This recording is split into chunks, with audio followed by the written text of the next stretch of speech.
Көлік коллекционері Ақтаулық Асқар Керелбаевтың коллекциясында өткен ғасырдың 30 жылдарынан бастау алатын сирек кездесетін көне көліктер бар. Бүгінде оның гаражында әрқайсысының өзіндік тарихы бар 7 бірдей раритет сақтаулы. Жылы ескі автокөліктер жай ғана темір емес, әрқайсысы өз дәуірінің айнасы, өткен уақыттың үнсіз куәгері. Сюжет көрейік. Бұл Кеңес одағындағы әйгілі жүк көліктерінің бірі ГАЗ-51. Бұны Горький зауытынан 1946 жылдан бастап өндіре бастаған. Ал біздің қасымызда тұрған, сіздер көріп тұрған бұл көлік 1950 жылдары шығарылған зауыттан. Бұл көліктің қозғалтқышы 6 цилиндрлі, ал қуаты 70 аттың күшіне тең екен. Асқар Керелбаевтың көліктер коллекциясында 80-90 жылдық тарихы бар 7 көлік сақталған. Оның ескі көліктерге деген қызығушылығы 15 жыл бұрын басталыпты. Кейбірін ол Өскеменнен сатып алса, енді біреуін оның бұл әуестігін білетін достары сыйға тартқан. Бүгінде Асқар Керелбаевтың шеберханасында көне көліктер тек сақталып қана қоймай, қайта тірілген. Әрбір бөлшегі түп нұсқаға сай қалпына келтірілген. Ең басты ерекшелігі, оларды жаңғырту барысында қазіргі заманның бірде-бір бөлшегі қолданылмаған. Оның айналысқан себебім, кішкентай кезімізде атамның, әкемнің қасында жүрген кезде осы машиналарға мініп өстік.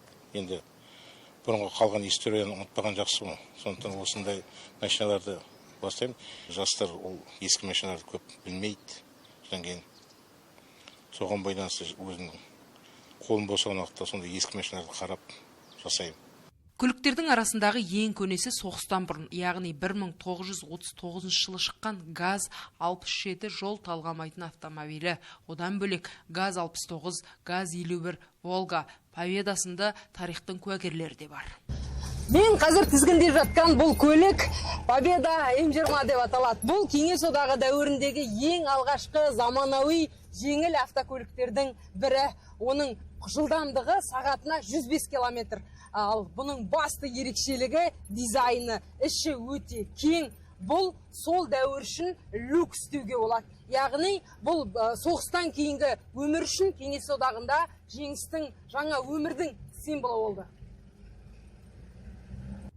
Ескі көліктер дегенмен аса кірпияз емес, қатты күтімді де қажет етпейді дейді гараждың механигі.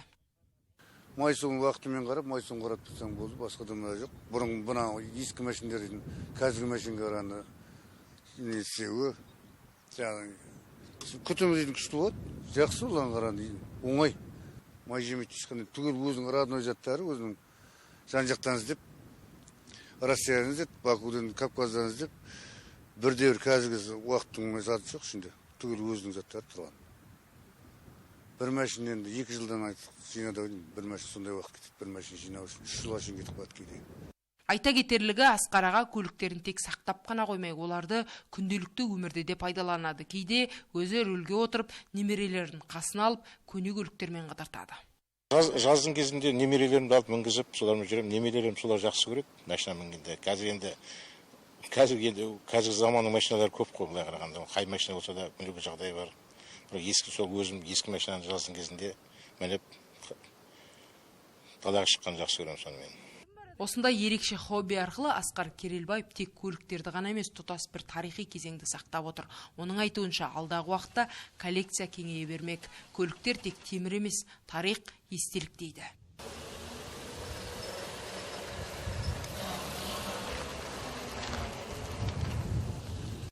Бұл көліктер көптің де көңілін аударып тұр. Сондықтан Асқар Керелбаев жыл сайын жеңіс күні қарсаңында алаңға алып шығып, көпшіліктің қызықтауына мүмкіндік жасайды. Ақсындар Табылды, Саламат Қайыпов, Маңғыстау ақпарат.